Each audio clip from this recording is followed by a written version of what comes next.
The Woods Batwing BW15.72. I meant to do a video the day that I bought this, but it's probably been, I don't know, 4 months or so now since I've had it. Just didn't have the time to do it. But I had a Woods BW12 for a few years, and I loved the length. I loved the width of it. It was just perfect for our farm and how we have everything set up. We got 16-foot aisleways, and it was nice to be able to take a bush hog down the aisleway and kind of get anywhere I needed to get with it. But it just felt like it was taking me forever to cut the pastures, and I got a big tractor, and it's kind of funny having a 12-foot bush hog behind a 130 horsepower tractor. So anyways, did some research, looked around, tried to figure out what I wanted to buy.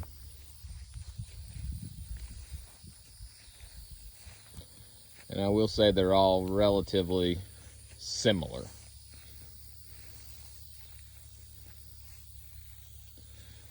But at the end of the day, it's going to be who has the best warranty and who has the best customer service. So what I kept coming back to was that I had a Woods before and I had a problem out of it, and Woods took really good care of me, and it was a major problem. Had to get a whole wing replaced. But really didn't have anything to do with me. There had always been a vibration in the left wing, and the vibration just got worse and worse and worse and worse, and started cracking the metal, and eventually it vibrated so much that it just ripped itself out. So catastrophic failure. But Woods stood behind their warranty, and they replaced the whole wing. And I'm one of those people that I kind of remember when somebody takes care of me,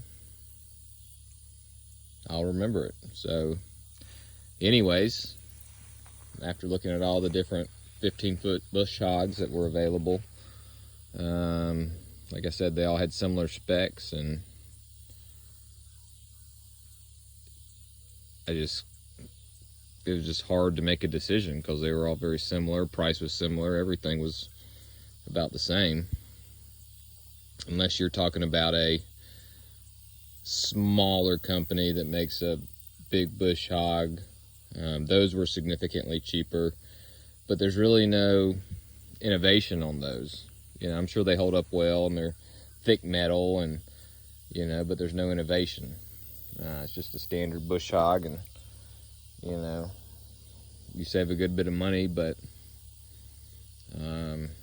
maybe you'll end up having problems out of it because it's just a kind of an off-brand bush hog. Maybe you won't. I don't know.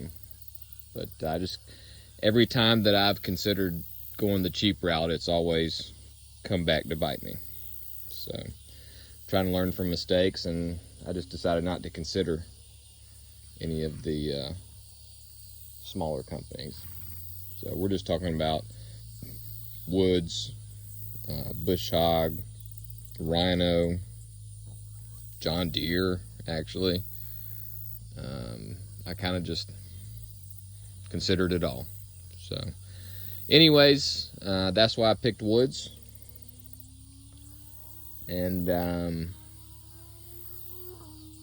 wanted to get one that was not an entry level. I wanted one that's pretty beefy, and that way I don't have to worry about anything. And if something does happen, it's like, hey, I bought the beefiest one you make. So it should have held up to this, because I'm never going to put it through what they actually rate it for.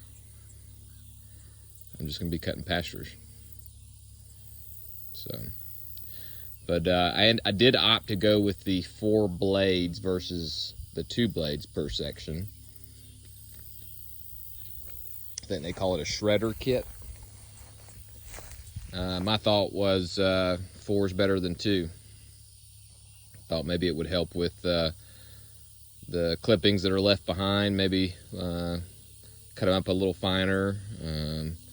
Maybe spread them out a little more. You know, I know there's a lot of things involved in that as far as how the wings are engineered and the, you know, different air movement dams that they have in there to help kind of push grass where it needs to go. But I thought at least 2 more blades couldn't hurt. And if I didn't see any changes in how it cuts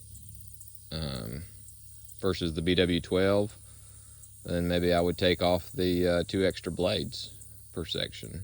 But if I thought it cut better, then I was going to leave them on, you know. Either way, if I did take them off, I'd have some backup blades. So I will say that I feel like it cuts better with the 4 blades. Cut probably 400 acres or so with it at this point. And it does a really good job. But it's kind of hard to show all the features and whatnot, but this PTO shaft assister is pretty sweet. You know, the bigger the implement, the heavier the PTO shaft gets, and when you start getting to a machine like this, the PTO shaft is significant in weight.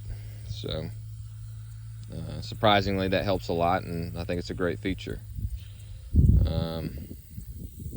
I do like the separator for the hoses. They got it labeled L, R, and C, left, right, and center. They got another holder there for the lights. Don't think I'll ever use that, but you know, it's never hurts to have it. So I've just kind of tied it up just to keep it from hanging down. But I do like the 3 hydraulics. On my BW12, I had one for the vertical lift and drop, and one for the wing lift and drop. So left and right wing was controlled by 1 hydraulic. I probably could have set it up to do it sort of like this, but I never did. There's kind of benefits and its downfalls both ways, but I do like this, and being that it's a little bit wider, I thought that maybe in those areas that were tight with the BW12, I could pull up 1 wing on this BW15.72 and cut with the center and the other wing. Obviously, you want to be careful about how you do that, and you don't want to do it all day long going over all kinds of different terrain. You know, be careful, do it for a short period of time, and then I feel like you won't have any problems. I was a little concerned to do that with the BW12 just because it's such a light duty cutter. You know, most people think it's a Batwing, so it's beefy, but I feel like the BW12 was a good product. It just could have been a little beefier. So I never really wanted to try mowing with 1 wing up and just the center and the other wing down. But I think this is beefy enough. Of course, I'm sure Woods doesn't recommend it. If they do recommend it, I'm sure they don't recommend it for a long period of time, and probably not at a 90-degree angle, which I wouldn't do that. But I have done all this, and it works great, just like I thought it would. But who knows, maybe in 2 years my gearbox will come flying off. Or maybe, I figure worst case scenario, it kind of puts a little extra force on the U-joints, and you know, have to replace those sooner rather than later. Not a big deal. It's all about how you need to use it, and if it works, it works, and if the way you need to use it, it works, but it, you know, wears your machine down a little bit faster, well, so be it. You're getting what you need out of it.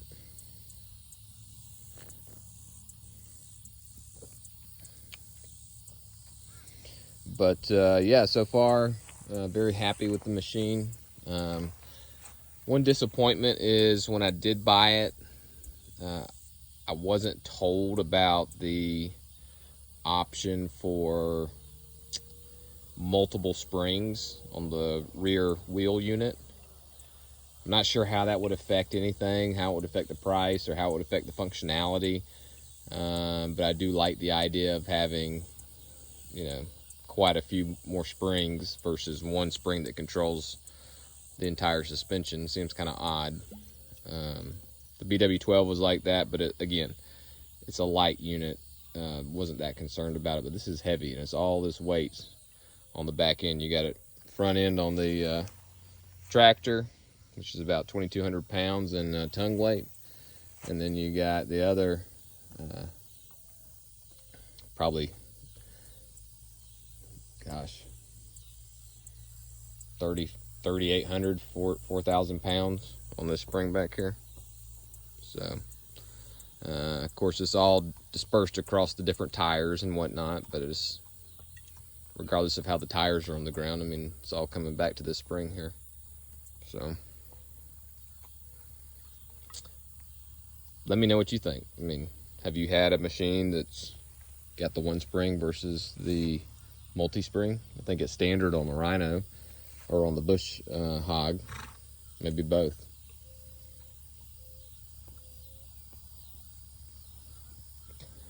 Once I have it hooked up again, I'll do a better walk around, but this is just kind of an intro.